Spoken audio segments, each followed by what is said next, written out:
வந்து 12 ஏப்ரல் வெள்ளிக்கிழமை காலையில் மார்க்கெட் பார்த்திங்கன்னா 22,726 வரைக்கும் காலையில் ஓப்பன் போச்சு. வேர்ல்டு மார்க்கெட் எல்லாமே வந்து ஆல்மோஸ்ட் வந்து ரொம்ப லோவராக ட்ரேட் பண்ணிகிட்டு இருந்துச்சு. நம்ம எக்ஸ்பெக்ட் கேப் டவுன் ஓப்பன் ஆகணும் தான். ஆனால் மார்க்கெட் வந்து கேப் அப் மாதிரி ஓப்பன் ஆகி அதுக்கப்புறம் ஒரு பெரிய செல் ஆஃப் வந்துச்சு. ஸோ நம்ம இது ஆல்மோஸ்ட் எதிர்பார்த்தது தான். அதனால் வந்து இன்றைக்கி நம்ம வந்து சில எடுத்த நம்மளுடைய பொசிஷன்லாம் எப்படி இருக்குதுன்னு பார்ப்போம். இன்றைக்கி வந்து இன்ட்ராடே ப்ராஃபிட் பார்த்திங்கன்னா நமக்கு வந்து ஒரு நல்ல ப்ராஃபிட் கிடச்சிருக்கு. இன்ட்ராடே ப்ராஃபிட் பார்த்திங்கன்னா இன்றைக்கி 10,000 வந்து நம்ம ஒரு கால் ஆப்ஷன் விற்றோம். அதாவது 22,800 கால் ஆப்ஷன் வந்து 350 குவான்டிட்டி. அது விற்றது வந்து 80 சம்திங் விற்றோம். ஆனால் 55க்கு நான் கவர் பண்ணிட்டேன். ஸோ அதில் ஒரு 10,000 ப்ராஃபிட் கிடச்சிது. அதுக்கப்புறம் 2 ட்ரேட் எடுத்தோம். அந்த 2 ட்ரேடு வந்து பை அது. ஆனால் வந்து அதுக்கப்புறம் மார்க்கெட்டு வந்து கீழே வரும் போல் தெரிஞ்சதுனால சீக்கிரமாக எக்ஸிட் பண்ணியாச்சு ஒரு மினிமல் லாஸில். ஸோ அதில் நெட் ப்ராஃபிட் பார்த்திங்கன்னா ஒரு 8,000 ப்ளஸ் இன்றைக்கி நெட் ப்ராஃபிட்டு.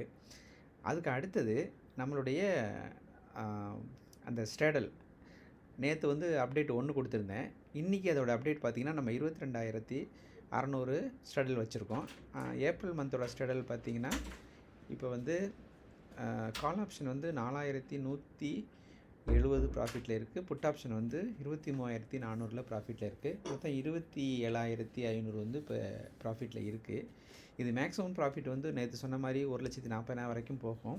இப்போ மார்க்கெட் வந்து இறங்கி இருக்கிறதுனால நமக்கு வந்து lower break even upper break ஈவன்லாம் வந்து கொஞ்சம் தூரமாகவே இருக்கிறதுனால இருக்கிறதுனால வச்சுருக்கலாம். அது மட்டும் இல்லாமல் இன்னும் ட்ரேடிங் டேஸ் பார்த்திங்கன்னா அடுத்த வாரம் வந்து 17ஆம் தேதி ட்ரேடிங் ஹாலிடே. ஸோ அதனால் மொத்தமே இருக்கிறது 12 ட்ரேடிங் ஹாலிடே தான் இருக்குது. ட்ரேடிங் டேஸ் தான் இருக்குது. அதனால் 12 இருக்கிறதுனால இது கொஞ்சம் சீக்கிரமாக டிகே ஆகிறதுக்கான வாய்ப்பு இருக்குது. அதனால் கொஞ்சம் பொறுமையாக பார்த்துக்கலாம். அடுத்தது இன்னும் இதுக்குள்ள எதுவும் அந்த அட்ஜஸ்ட்மெண்ட் பண்ணலை. இப்போ இது ப்ராஃபிட்டில் போயிட்டுருக்கு. அடுத்தது 22,600 மேவோட ஸ்டேடல் வச்சுருக்கோம். அது வந்து நேற்றுல கொஞ்சம் நஷ்டத்தில் இருந்துச்சு. ஆனால் இன்றைக்கி வந்து 5,300 வந்து புட்டில் வந்து நமக்கு வந்து ப்ராஃபிட் காமிக்குது. காலில் வந்து 2,100 வந்து மைனஸ் காமிக்குது. ஸோ இப்போ மொத்தத்தில் பார்த்திங்கன்னா இது ஒரு 3K ப்ளஸ் இருக்குது. ஸோ இது 2 தான் வந்து நான் உங்களுக்கு இன்றைக்கி அப்டேட் பண்ண வேண்டியது. இந்த இன்றைக்கி போட்ட ஆர்டர் இன்றைக்கி மார்க்கெட் ஓப்பன் ஆனது பார்த்திங்கன்னா ஒரே ஒரு சிங்கிள் கேண்டில் தான். இது டெய்லி கேண்டில். இதில் காலையில் ஓப்பன் ஆனதுலேருந்து எப்படி சாயந்தரம் க்ளோஸ் ஆச்சு அப்படின்னு நம்ம போட்டிருக்கேங்க. அது மாதிரி இன்றைக்கி இந்த விற்றது வந்து எந்த இடத்துல விற்றேன், எப்படி கவர் பண்ணேங்கிறத நான் சொல்கிறேன். இப்போ பார்த்திங்கன்னா நமக்கு விவாப்புக்கு கட் பண்ணி கீழே வரும்போது 82.73 அந்த ப்ரைஸ் ரேஞ்சுக்கு தான் நம்ம விற்றோம். அதை விற்றுட்டு இந்த இடத்துல வந்து 55% நம்ம வந்து கவர் பண்ணியாச்சு. 55 சம்திங் வந்து கவர் பண்ணியாச்சு. ஸோ அதில் வந்து நமக்கு ஆல்மோஸ்ட் ஒரு 10,000 ப்ராஃபிட் வந்துச்சு.